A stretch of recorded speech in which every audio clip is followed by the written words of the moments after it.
Unlocked.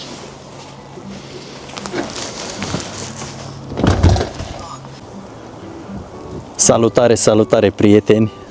Am văzut și eu ziua asta mai frumoasă și m-am hotărât să pun mâna pe cameră iarăși. Au trecut multe zile de când m-am întors din Thailanda, dar sincer am avut nevoie de o perioadă de refacere și nu prea am mai avut chef de filmat, ca să fiu sincer.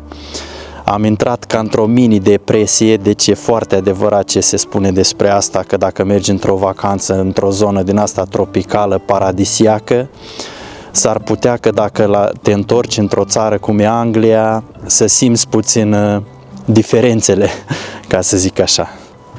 Dacă tot m-am întors în UK și v-am vorbit atât de mult despre Thailanda și v-am arătat cum e viața acolo, m-am gândit că practic despre ce e pe aici nu v-am arătat foarte mult, nu v-am spus prea multe despre condițiile de trai de aici din orășelul în care locuiesc, așadar m-am gândit ca în vlogul de astăzi să vă prezint cumva condițiile de trai de aici din zona aceasta în care mă aflu. Este un orășel numit Lincoln în zona East Midlands. Care sunteți din UK, probabil știți despre ce este vorba. Când spun să vă vorbesc despre asta, vreau să vă prezint câteva opțiuni de a locui cât mai ieftin, de la ieftin la scump, pentru cei interesați și să-mi dau și eu cu părerea despre cum se trăiește pe aici, dacă e bine, dacă e rău, dacă încă mai e de locuit în UK sau nu, ce opțiuni sunt aici în zona în care mă aflu.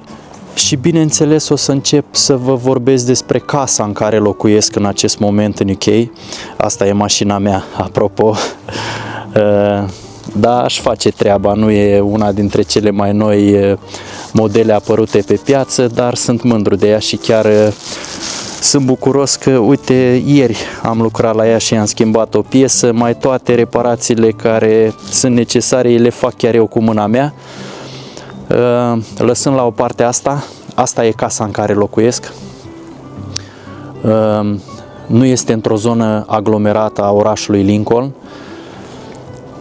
Este într-un close, cum numesc ăștia, sunt foarte multe străduțe dintre acestea care se închid într-un capăt, nu știu cum să vă explic, cum se numește oare, cul de sac, ceva de genul, dacă greșesc sau dacă spun corect să-mi spuneți.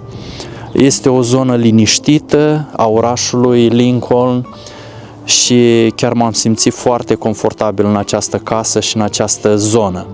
Pe parcursul acestui vlog de astăzi vă voi vorbi câteva detalii, dar nu am de gând să stau într-un loc aici în fața casei, ci vreau să dăm o tură și prin oraș, să vă arăt câteva imagini și de prin oraș, să vedeți cum arată, că vreau să profit de această zi cum e una la 1.000.000 aici în Anglia, însorită și chiar dacă e frig, soarele face minuni când apare, rar de altfel.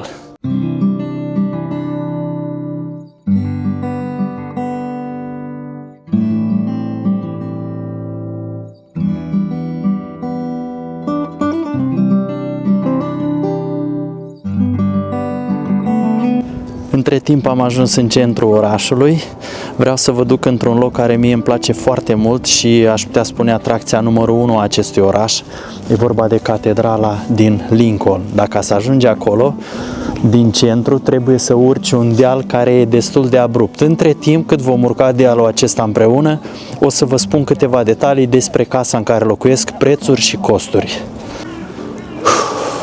Există și posibilitatea de a ajunge la catedrala asta cu mașina, dar cumva, chiar dacă este greu de urcat acest deal, face parte din plăcerea plimbării, ca să zic. Ia uitați-vă și voi unde urc. De aici începe lupta cu dealul. E greu la urcat cât și la coborât. Cam același efort trebuie depus. La deal îți trebuie forță să urci, la coborât îți trebuie frâne bune, după cum se vede la oamenii ăștia de vin pe contrasens. Da, Da, casa asta în care locuiesc eu împreună cu proprietarul și încă alte 2 persoane, fiecare având camera lui, plătesc 480 de lire pe lună cu biluri incluse. Ce înseamnă? Cu facturi incluse, asta înseamnă.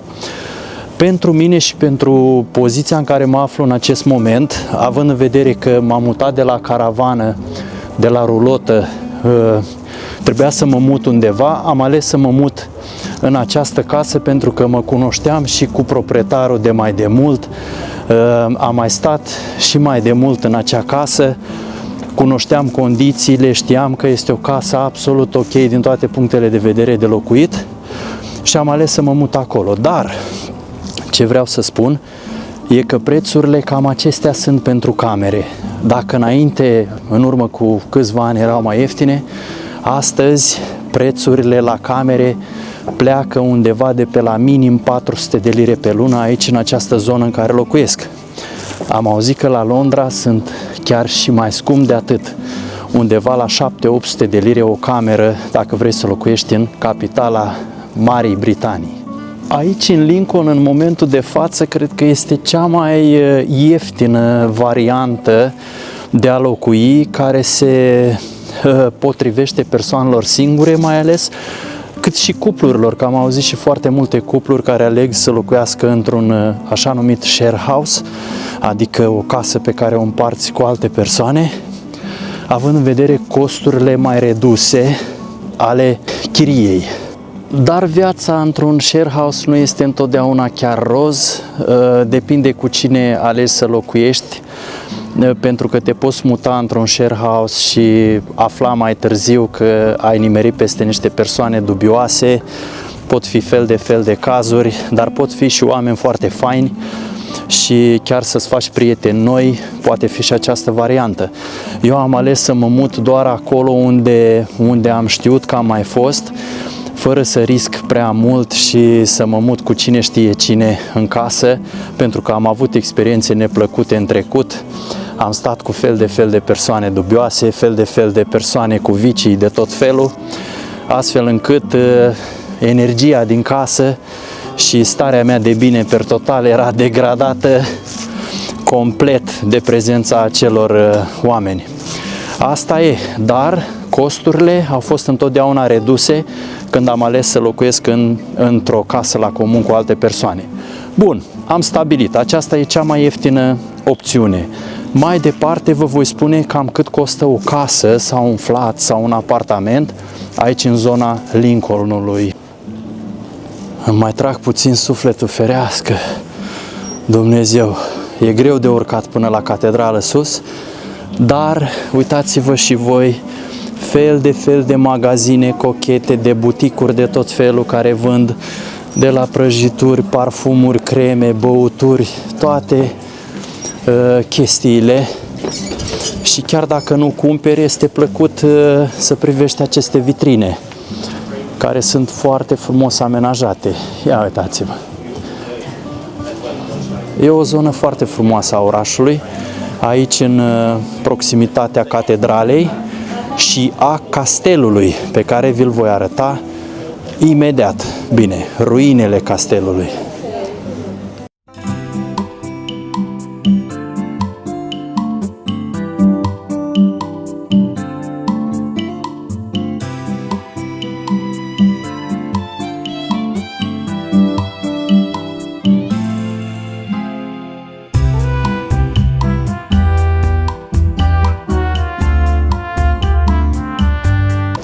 Până ajungem noi în fața catedralei să vă arăt o imagine clară dintr-un unghi cât mai bun posibil, vreau să vă spun că următoarea opțiune de a locui aici în oraș sunt flaturile, studiourile, adică apartamentele mici cu o cameră, acestea fiind mai accesibile la preț, dar mai scumpe ca o cameră la comun. Adică aceste apartamente, studiouri, le poți găsi undeva de pe la 600 de lire în sus. Care este marele dezavantaj când te hotărăști să închiriezi așa ceva? Nu știu dacă în alte țări se practică, dar aici în Marea Britanie, dacă vrei să închiriezi un flat sau un studio sau o casă sau un orice tip de proprietate, ești obligat prin lege să plătești o taxă la primărie care se numește council tax, o taxă în plus pe lângă chirie. Deci dacă închiriezi un studio pe la vreo 600 de lire, ești obligat să plătești acea taxă, council tax, care este și aceea minim 100 de lire, astfel încât îți cresc costurile de la 600 la 700 și trebuie să mai pui și facturile, bilurile, cum le spunem noi aici, curentul, gazul, apa, internetul, on top, adică deasupra. Și ajungi cu cheltuielile undeva pe la vreo 1000 cu un studio de acest gen. Aceasta ar fi iarăși o opțiune de a locui. Un studio sau un apartament cu o cameră să plătești undeva la 1000 pe lună, comparativ cu prețurile din Londra, da, încă este accesibil, dar pentru o persoană singură și cu salariile pe care le știm, nu știu dacă este o idee întocmai bună. Aceasta este, dragii mei, renumita catedrală din Lincoln. Foarte frumoasă. Iar noaptea are niște reflectoare colorate de albastre, mov, care o luminează și se vede foarte frumos chiar și din oraș de la foarte mare distanță. Haideți să vă arăt și înăuntru două cadre rapid și apoi continuăm discuția.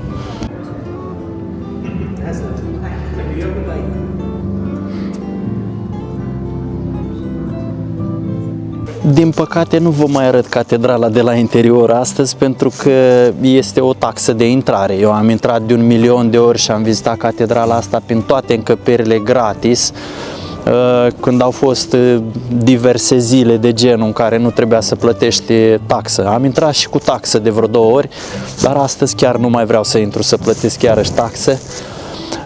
Vă promit că vă arăt catedrala de la interior, dar cred că ați mai și văzut-o prin alte postări de ale mele anterioare. Cam asta e zona de aici din jurul catedralei. Da, hai să vorbim despre case. Și o să vă dau ca exemplu o casă chiar de aici. Nu vreau să mă gândesc ce prețuri au aceste case sau cât costă o chirie în această zonă în cazul în care ai această opțiune de a închiria, pentru că mă gândesc că cine deține aceste proprietăți într-o zonă ca aceasta nu are de gând să închirieze sub nicio formă. Dacă ești norocos, poți găsi o casă în acest orășel, two-bedroom house, cum zicem noi, adică o casă cu 2 dormitoare, de la prețul de 800 de lire. Cel mai jos preț fiind acesta, de la 800 și apoi urcă 850, 900, 950, cam astea sunt prețurile pentru o two-bedroom house. Să zicem că pe la 950 poate poți să găsești o casă chiar cu 3 dormitoare, puțin mai avariată, mai dărăpânată sau știu eu. Dar, în mod normal, o casă cu 3 dormitoare într-o zonă bună a acestui oraș depășește 1000 de lire pe lună, la care, după cum v-am spus mai devreme, trebuie să adaugi acea taxă council tax, care este și aceea 100 și ceva de lire pe lună, plus facturile care, și aici țin să fac o mică paranteză, nu sunt deloc ieftine, având în vedere că aceștia scumpesc curentul odată la 3 luni și s-a ajuns la niște prețuri destul de mari. De exemplu, chiar ieri vorbeam cu o prietenă și îmi spunea că plătește 140 de lire pe lună doar curentul pentru o casă cu 2 dormitoare. Doar curentul și gazul. Da, curentul și gazul, o factură de 140 de lire pe lună. Deci, imaginați-vă cam unde ajunge, cam la ce sumă ajungi. Nu știu dacă auziți clopotele în spate. Se aud clopotele foarte frumos la catedrală și sunt clopote pe bune, pentru că chiar întâmplarea face să am un prieten care este clopotar într-un oraș vecin. Este vorba despre un englez și chiar l-am întrebat, clopotele din Lincoln de la catedrală sunt pe bune sau e vreo boxă care se aude acolo? Și nu, mi-a zis că sunt clopote reale. Între timp, făcând câțiva pași nu departe de catedrală, am ajuns la castelul din Lincoln și vă arăt imediat niște imagini de aici, să vedem dacă avem acces și în curtea interioară.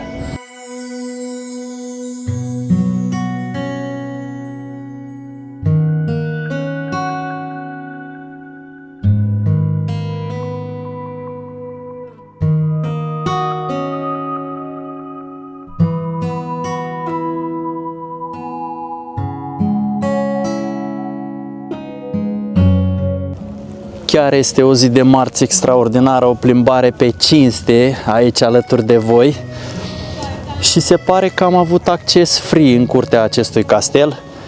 Cam așa arată, aici se organiza iarna Târgul de Crăciun.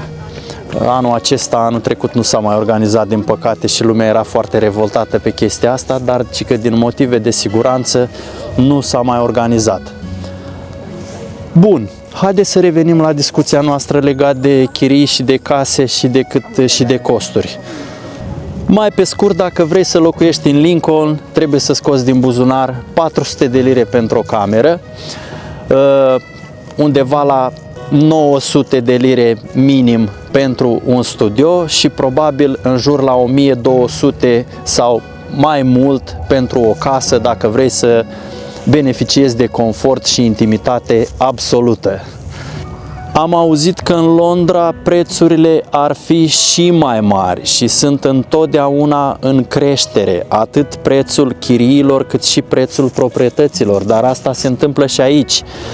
Acum 8 ani de zile când am venit în UK pentru prima oară, am închiriat o casă cu 450 de lire, îmi aduc aminte, era un 2-bedroom house cu 450 de lire am închiriat-o. Aceeași casă astăzi o închiriez cu minim 800 de lire. Deci puteți să vedeți clar cam în ce direcție a mers piața. Iar o cameră, dacă vroiai să o închiriezi, era undeva în jur de 300 de lire, sub 300, poate și cu 250 de lire închiriai o cameră. Bineînțeles, orașul Lincoln are foarte multe locuri frumoase de vizitat ca acesta, are foarte multe parcuri, zone frumoase, muzee, este un teatru la care am mers de foarte multe ori, foarte multe spectacole de toate genurile, shopping center, magazine de tot felul, să-ți cumperi ce-ți dorești, supermarketuri și așa mai departe. În timp ce vorbeam s-a auzit un răcnet și vreau să văd de unde vine. Ups! Ia ca de unde venea răcnetul. Avem 2 dragonași aici care ies din pământ. Mama mia! Mă, stați cumis, mă, băieți, mă. Oare mușcă? Mama mia, ce răgete se aud. Ăștia stăpân pe zona aici, pe castel.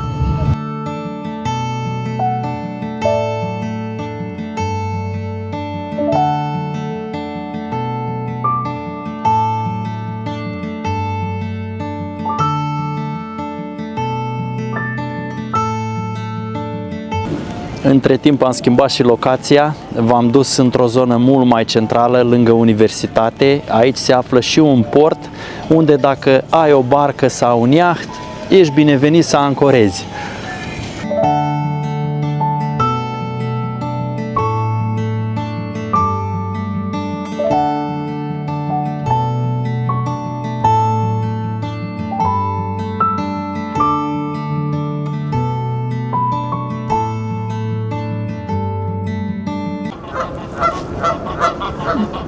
Pe sunetul gâștelor de fundal vreau să vă mai spun câteva cuvinte, dragii mei.